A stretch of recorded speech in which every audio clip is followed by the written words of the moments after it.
Good afternoon everyone and welcome to another video. This time we are at part 3 of the making of the glide. We're going to pour some resin today and I'm going to show you maybe not how to, but how I do it because I'm by no expert at this field, but I'm really enjoying it and I'm making some good progress. Now the cast that you're going to see, it's the first one in the brand new resin mold that we did in part 2, and what I found is always the first cast in resin is always the worst one. I don't know if the mold kind of matures as it goes, but now I have 3 models and all I need to do now, they all came out pretty neat now.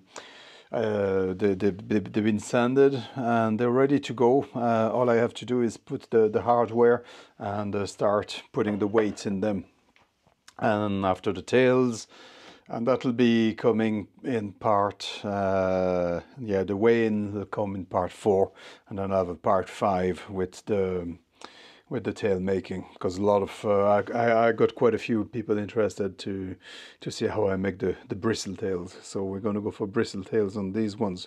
So yeah, I hope you enjoyed the video. Like I said, the resin cast you're going to see at the end of the video is far the worst one. Now the newer one are a lot better, they're a lot smoother. So yeah, enjoy the video. I'll catch you in the next one. Bye. Okay, now I'm going to show you a quick hack how to calculate the exact amount of resin you're going to pour in your molds so you don't waste too much resin, because the last thing you want with this type of material is to have too much waste, because once it's mixed it's gone. Like, so it's better to use exactly what you need to use. So for this a very simple system. I get a bowl and a measuring cup or whatever. Basically you need 2 recipients for this. First one you're going to fill up right up to the rim. The other one is nice and dry. So the idea is that we're going to push one by one each part of the lure. So first one, we're going to go start with the head.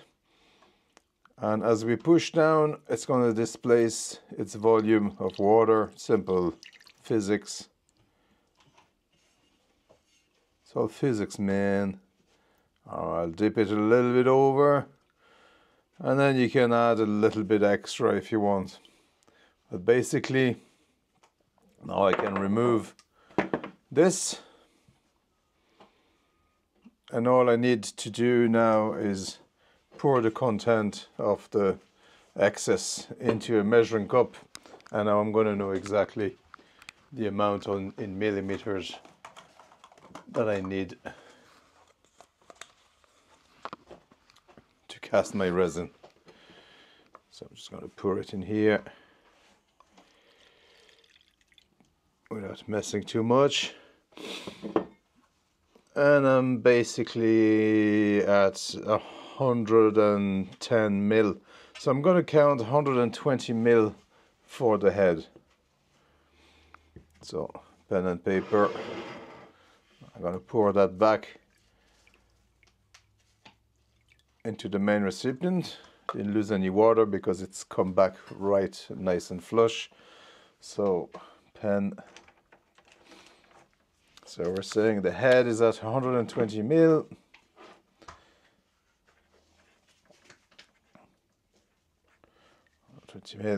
After, because we need to calculate after in grams, so roughly it's about the same in water and the resin. 120 mil, we're going to count that roughly at 120 grams. So the resin is a 50-50 mix, plus after we have to mix in the micro balloons. We'll come back to that later, just to give you a rundown on micro balloons. All right, second dip. This is the tail part of the lure. I'm losing a bit of water at the back. We'll compensate anyway with a little bit extra. That's it.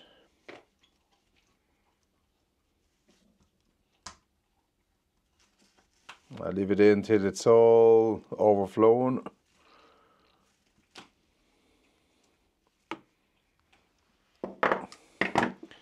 Now I'm going to do the same. I'm going to pour this into this cup. And here you can see we're arriving at 80 ml just on the dot. So it's all about 120 for the head and 80 for the tail. So now with that we can compensate with the micro balloons. Now micro balloons, it's something that you add to your resin mix.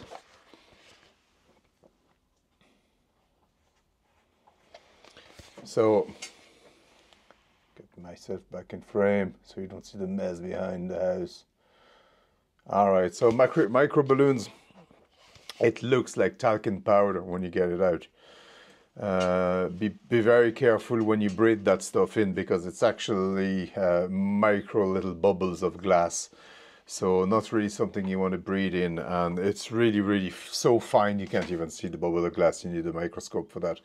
But when you use that, either way, wear a mask or use it really slowly when you mix it. You don't want to mix it hard to get all the dust and all this glass dust into the air and you're breathing it. Now the quantity, the resin is a 50-50 mix, so we're going to go half and half. And to that, for the resin, I'm not going to give you exactly the resin percentage that I use, because that takes quite a bit of work and experience to find, and it might not suit you. So roughly, to give you an idea, it's between 10 to, let's say, push it to 20% micro balloons. The reason we add micro balloons to the resin is to make this float completely buoyant.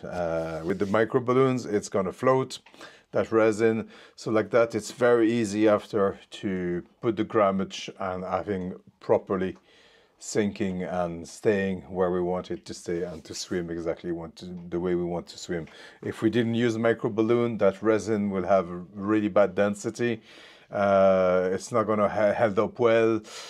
And you're not going to get finely tuned lures. So that's why the mixing of the micro balloons is quite important, and the amount that you put after depends on what you want to do as well. If you want a fast sinking lure, if you want a top water lure. But basically for glides, we want something like a top water lure, and we're going to wade into the belly and head just to get it a very slow sink. So that's it. This is next stage. We know exactly now. We're going to calculate the amount of resin, and we're going to start mixing and pouring, and that process is pretty quick, because once you start mixing that resin, you're going to feel it heating up in your hand through your cup. So it's a pretty fast acting resin, so don't fall asleep too much on it, but you have time to mix it, get a good mix, pour it, and that's why we want to be sure that we have enough mix, because there's nothing worse to pour into your mold and you have that much missing of your mix. So this is a waste again, and in that game definitely waste is worth money. So all right, let's go to the next stage.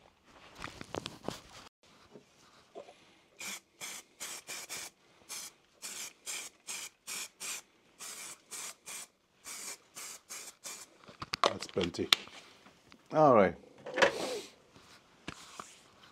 Now, once your mold are ready to go, put them back together.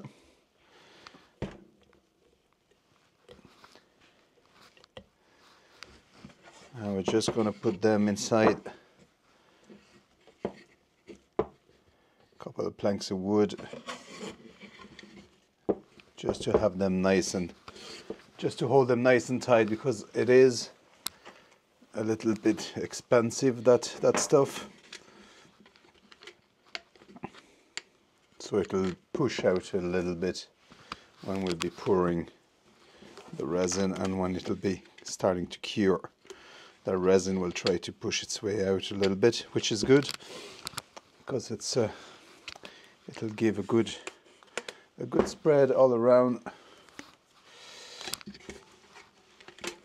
You don't need too much pressure. I usually find a few elastic bands like this is plenty to keep everything nice and tight.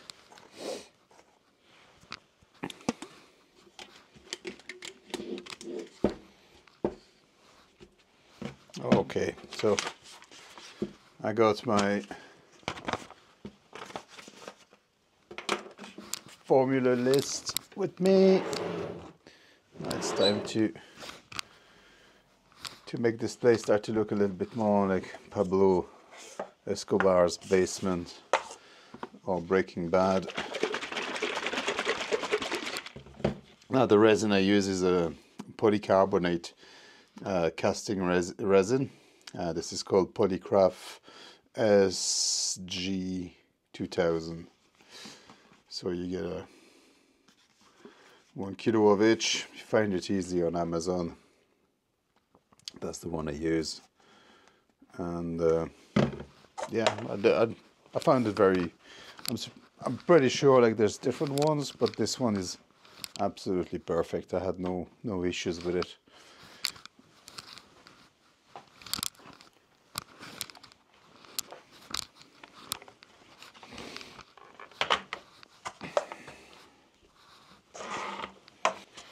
Okay, let's start measuring. So I'm going to start with the part A, and inside part A then I'm going to put my micro balloons and we're going to mix. We're going to add the micro balloons. So like I said, this is a really fine, very dust-like powder. So I zero in the scale, and now I can put the amount that I want inside. Right. And now at this stage we have like a big, we have the part A underneath. So this is when you want to start mixing this really slowly. There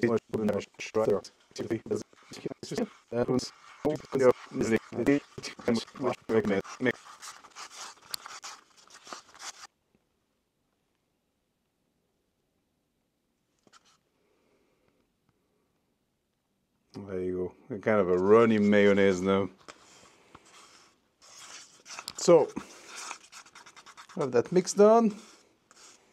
We're going to add now the hardener.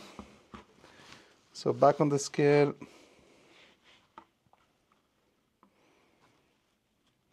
Zero in the scale.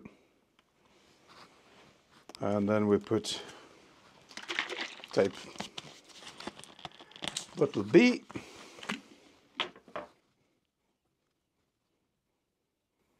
Now that's the one that you can't really wait too long now.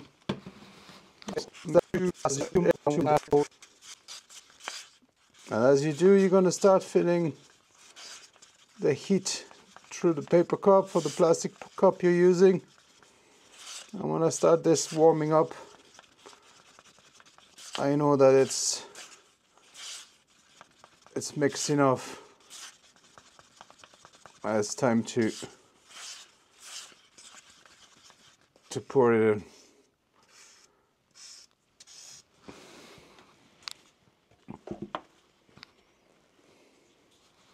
And the good thing with the paper cup is that you can bend it and create a little pour.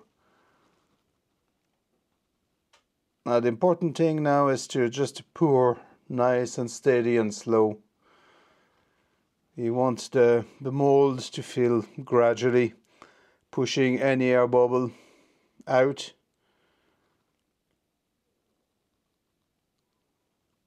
I really feel it warming up in my hand now. It's activating, but you have time just to do this pour like that. Don't rush the pour. It's important just to get it nice and slow like this.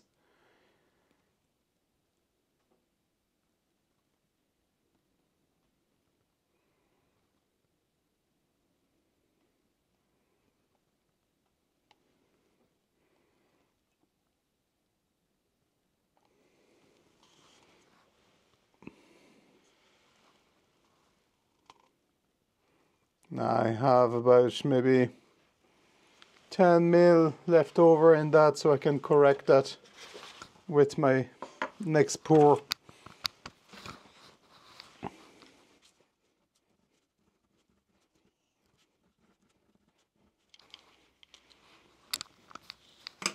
I'm going to let this activate itself, and now we can pass to the next one. Can do the tail section.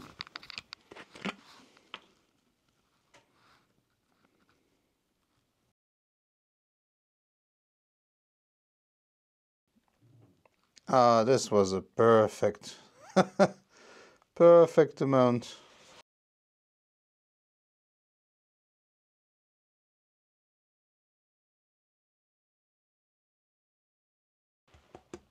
You can tap a little bit, squeeze a little bit, just to get everything everywhere. First one, it's already hard, and we're going to leave it for half an hour. It cures fairly fast. Again, depending on the warmth of your room, but about half an hour to an hour, you're safe to unmold. Time for the big reveal. I think everything is cured enough to release the mold now.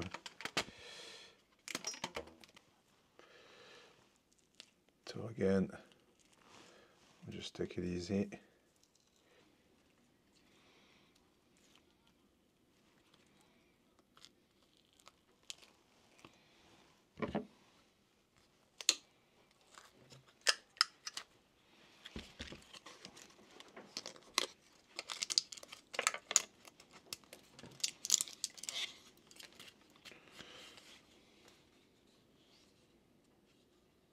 Alright, it's not bad at all.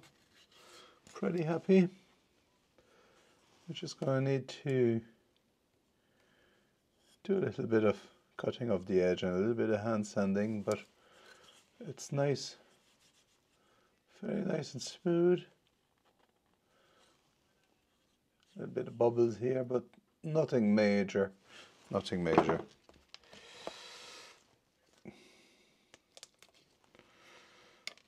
This is where it pushed the bubbles out, so it did its job.